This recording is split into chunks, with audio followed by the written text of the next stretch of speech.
This is the new Overwatch 2 DPS hero Venture. Other than some abilities and being non-binary, we don't know much about them, but one thing is certain. If this hero turns out to be a broken, unfun mess of a character, I will, with pleasure, quit this game, and so should you. Hello everyone and welcome to another filled with positivity, wholesomeness, classic Overwatch slander video. Today I would like to talk about the new upcoming DPS hero and why is it so important, what's wrong with the current state of the game, and why this next hero release matters so much I am willing to uninstall this game and never come back to it. There's a lot to talk about in today's episode, starting with some economical and marketing topics to simple gameplay changes that might ruin the entire game. So get yourself in a comfy position, make sure you're subscribed, and if you are already, then huge thank you, and enjoy my short TED talk I prepared for today.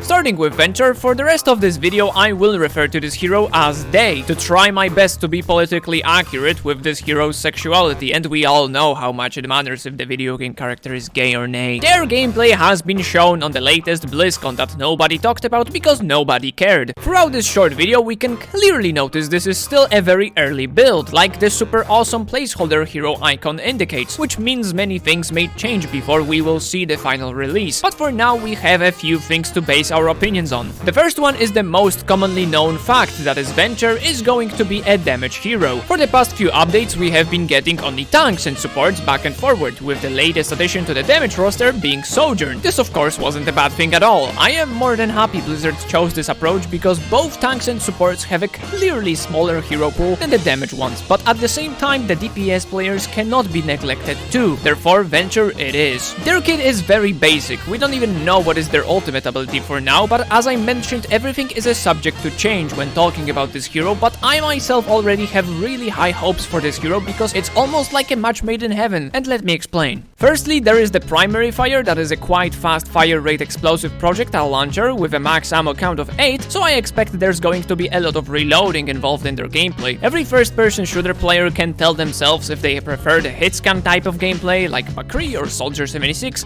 or the projectiles like Pharah or Orisa, and of course there are people who don't mind any of those and are just gods at both of those types of gameplay. But this is my video and I am bad at this game. But what I know certainly about myself is that I love projectile weapons. In my opinion, they give a much more satisfying gameplay and there usually isn't any need of caring about landing headshots, so the overall experience is much more laid back and less punishing for the player. Secondly, there's the burrow ability, and boy, let me tell you, I am goddamn loving this mechanic. I really don't know what to tell you, I just really dig this trope and I am so glad it's finally coming into the game. It is very readable, it is very useful, popping in and out of the ground is very satisfying, and I'm telling you that from my own personal experience from other games. Lastly, from Venture's kit there's the dash, which is a very nice mobility ability, and you guys know I'm all in where it comes to the fun and movement-like skills. And the fact that the dude responsible for overhyping the Overwatch 2 PvE missions and lying to every player's face told everyone at BlizzCon that this dash ability can be used while being burrowed just adds another layer of gameplay variety,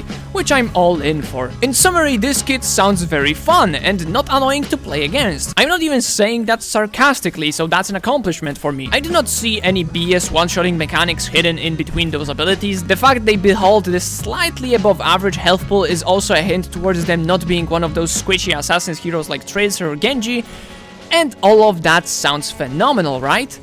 A little too good to be true, right? It is time I activate my trap card and start ranting like the good old Overwatch doomer I am. I'm more than aware that most of the people watching this video, yes, hello, hope you're enjoying yourself here, are not my identical twins. We share some similarities, like we all hate Widowmaker, we all hate Sombra, and if you don't hate these two, then you most certainly hate Sunlight, but everyone is different. Some people prefer playing other roles than the damage clowns and couldn't care less about a new hero in this category. Other players will enjoy playing as the damage heroes, but only those pesky one-shotting snipers or the classical FPS Soldierino and McCassiderino. And even if all of that doesn't matter to some, there are also the people who will not enjoy or even play this hero only because of their sexuality. Trust me, I too wish I was making this up, but I know people like that exist, sadly. In this one particular case, I have been created by God, or Cthulhu, whichever you think is more believable, to fit into this hero perfectly. I do not give a crap about their penis compass. I adore every mechanic that has been shown so far. I really love the design of the character and their weapon. There is absolutely nothing bad I can say about this hero so far. And that's Exactly why, if Blizzard can manage to screw up even something that easy, I will lose all of my hope for this game, and I have decided that without any acting, no fooling you nor myself, with 100% seriousness and honesty, as soon as I will build my own opinion on Venture after they officially release into the game, and I will unlock it in the stupid battle pass, get to play them, experiment, try out things, blah blah blah blah blah. You know the drill, and know their entire kit inside out. And my opinion will be even close to the tiniest of negatives. I am more than happy to leave this game here and there. I am not held back with connections, career, or anything of importance that will hold me back. All of the Overwatch heroes are stereotypical figures with plain and easily predictable characteristics. It saddens me that the hero I feel the closest connection to is goddamn Orisa just because she looks cool. That is pathetic. There isn't a singular character that would actually spark anything inside me and be the motivation to keep me playing this game. So once again, if Venture sucks, I am dipping instantly, lads, and only big stacks of money will bring me back. Or if my friends ask me to play with them. But that's just valuing time spent with friends, not the game I am playing. I respect real people, not Overwatch. And speaking of this respect, let's now talk about those economical changes in the Overwatch's landscape, shall we? It is commonly known that Overwatch 2 is just a glorified shopping update, and with each new season, there are more and more cosmetics or useless features added into this game, just for the sake of locking them behind paywalls.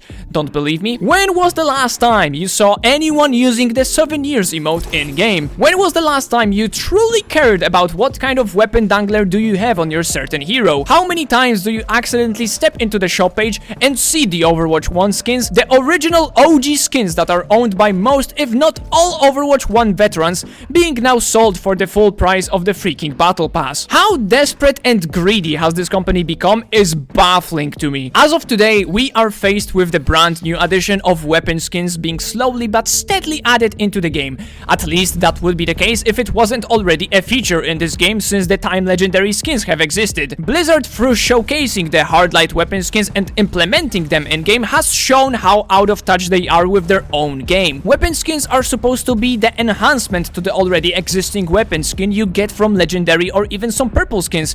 Oh, sorry, one more time. Even the blue skins, which simply recolor the default weapon, look amazing sometimes, but why give some care to the already existing cosmetic mechanics when you can just crap out an awful and tiny hardlight weapon pack and expect all the stupid rich kids and the beloved cast of top tier Overwatch stars like J3 or Flats to buy all of them so they can advertise it even further? That is simply pathetic, and I will not stand for this absolute invasive and predatory marketing. We, yes, we, as the consumers of this product that is Overwatch 2, and yes, I'm also talking about all the top YouTubers and streamers, should actually demand good quality content from the only people who are capable of pumping it in. God damn it, TF2 had a tiny crisis with the winter cosmetics being goddamn disgusting and out of touch, and guess what? People who had the loudest of voices spoke up about the issue, and this year we have been blessed with top tier, top shelf, top quality cosmetics, and that's awesome. I do not consider myself a big figure in the Overwatch community, but holy cow, how painful it is to watch as those who already built a spot for themselves just act like brain-dead husks and praise everything Blizzard does left and right. You need good or simply better ideas for the weapon skins? Here, I'm just going to quickly pull them out of my ass, and they will still be better than the crap that is done by Blizzard. God damn it, why am I even trying to come up with something original if people already put some wonderful ideas on the internet that are bazillion times better than the official crap? Blizzard doesn't want to make a good game. They now only want to make a game that will earn good money. As soon as you're capable of seeing through the illusion of mediocre content that is a facade to push in the battle passes one after another, you will come to the same clear conclusion. Overwatch isn't a game for the player, it's a game for your wallets. If Blizzard doesn't want to put any more effort into making the game fun and enjoyable, I will not put in any more effort into launching this game in the first place. Thanks for watching, have a lovely day, bye bye.